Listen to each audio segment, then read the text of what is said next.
मदन दवनी सखी जी लखनऊ से।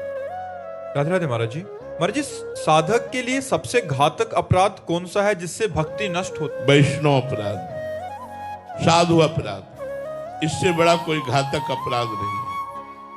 यदि संसार में कोई पाप बनता है तो तीर्थों का अवगाहन करने से पाप नष्ट हो जाते हैं।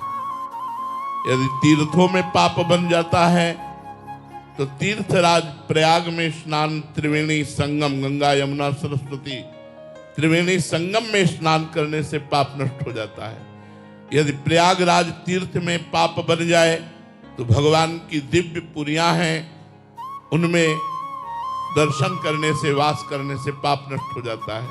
यदि काशी कांची अवंतिकापुरी द्वारावती आदि जो पुरियां हैं, यदि उनमें पाप बन जाए तो भगवान के परम पावन धाम श्री वृंदावन धाम, भगवान की जो दिव्य लीला स्थलियां हैं, इनकी रज लगाने से, यहाँ आकर के परिक्रमा देने से, यहाँ बैठकर भजन करने से पाप नष्ट हो जाता है। यदि धाम में अपराध बन जाए तो सिर्फ धाम ही नष्ट कर सकता है। ऐसे अगर वैष्णव अपराध बन गया,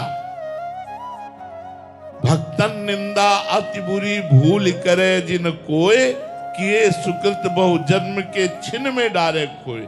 कई जन्मों के पुण्यों को एक क्षण में नष्ट कर दे, वो होता साधु अपराध। अगर किसी साधु को अपमान कर दिया, निंदा कर दी, दिल दुखा दिया, तो वो आपके सारे सुकृतों को भस्म कर देगा। और पाप तो नष्ट होने के उपाय है, लेकिन अगर संत अपराध बन जाए, भक्त अपराध बन जाए, तो कुल सहित उसके परिवार को नष्ट कर देता है। साधु अवज्ञा तुरंत भवानी, कर कल्याण अखिल के हानि। साधु का जो अपराध करता है उसका पतन हो जाता है, उसके पुण्य नष्ट हो जाते हैं। इसलिए विश्व में सबसे भयानक अपराध है वैष्णव अपराध। वैष्णव निंदा सुनना, वैष्णव निंदा करना, वैष्णव का दिल दुखा देना, वैष्णव को दंड देना, वैष्णव को मारना पीटना, ये सबसे बड़ा भारी अपराध है। और इस अपराध का मोचन भगवान भी नहीं करते, उसी भक्त के द्वारा हो सकता है। जिस भक्त को सताया वो क्षमा कर दे तो तुम्हारा अपराध क्षमा हो जाएगा, अन्यथा नहीं, फिर भोगना पड़ेगा, अवश्य में भोगतव्य। नित्य किशोरी शरण जी। राधे राधे महाराज जी। महाराज जी, आपका भी ग्रस्त से ही रिलेटेड प्रश्न है कि कह रहे हैं कि संसार में रहते हुए नौकरी करना पड़ता है महाराज जी, व्यापार करना पड़ता है, तो ऐसे में कई बार संसारिक जनों से भारी प्रतिकूलता भी मिलती है। महाराज जी, ऐसी स्थिति में एक साधक कैसे व्यवहार करे कि अंदर से भगवत भाव करते हुए ऊपर से विरोध या उचित प्रतिरोध करे या फिर पूर्ण शरणागत हो जाए? देखो, जब प्रतिकूलता मिलती है तो हमें दो विचार करने चाहिए। पहला विचार ये करना चाहिए कि हमारे किसी पाप को भस्म करने के लिए लीला हो रही, क्योंकि प्रतिकूलता में हृदय जलता है ना।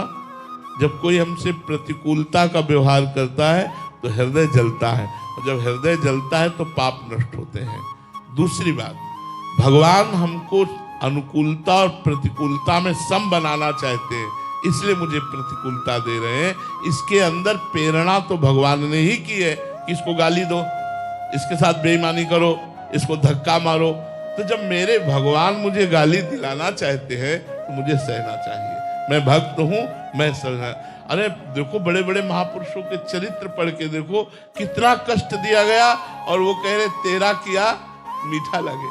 अब विचार करके देखो, हम तो थोड़ी प्रतिकूलता नहीं सह सकते, अपने इष्ट के द्वारा विधान किए गए, और महापुरुषों ने प्राण त्याग दिए लेकिन आह नहीं कहा, तेरा किया मीठा लगे। ये बड़ी बात है। तो हम लोगों को चाहिए कि हम जब कोई प्रतिकूलता दे तो दो भावों को रखें।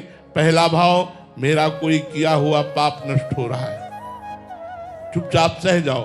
दूसरा भाव, भगवान के द्वारा ये किया हुआ विधान है, मुझे मंगलमय बनाने के लिए, मुझे मजबूत बनाने के लिए भगवान ऐसा कर रहे। और ऐसा कभी ना सोचो कि अगर हम सह गए तो ये और प्रतिकूलता देता चला जाएगा। नहीं, भगवान उसको नष्ट कर देंगे, क्योंकि भगवान देख रहे हैं ना, जो तुम सह रहे हो और वो बार बार तुम्हें प्रतिकूलता दे रहा है, तो जो अपराध भक्त कर करई, राम रोष पावक सो जरई। वो भगवान की वो क्रोध भरी दृष्टि से भस्म हो जाएगा, नष्ट हो जाएगा। उसका दूसरा रूप है, उसका दूसरा रूप है नष्ट होने का। आप चुप हो जाओ तो वो बोल पड़ेंगे, और वो बोल पड़ेंगे तो सामने वाले का हिसाब किताब बहुत बढ़िया हो जाएगा। आप बोल पड़ोगे तो कुछ नहीं होने वाला। आप चुप रहो, उनको बोलने दो, उनको हिसाब करने दो। सह जाओ, सहत सहत बाढ़े भगति, गृह तन गुरु हितगार। जो जितना सह गया उतना ही ऊंचा महात्मा बन गया। सहनशील ही महात्मा बनता है, सहनशील ही महान होता है। इसलिए सह जाओ, प्रतिकूलता को सह जाओ। ये तुम्हें भगवत भक्ति को बढ़ाएगी और भगवान की प्राप्ति में सहयोग करेगी।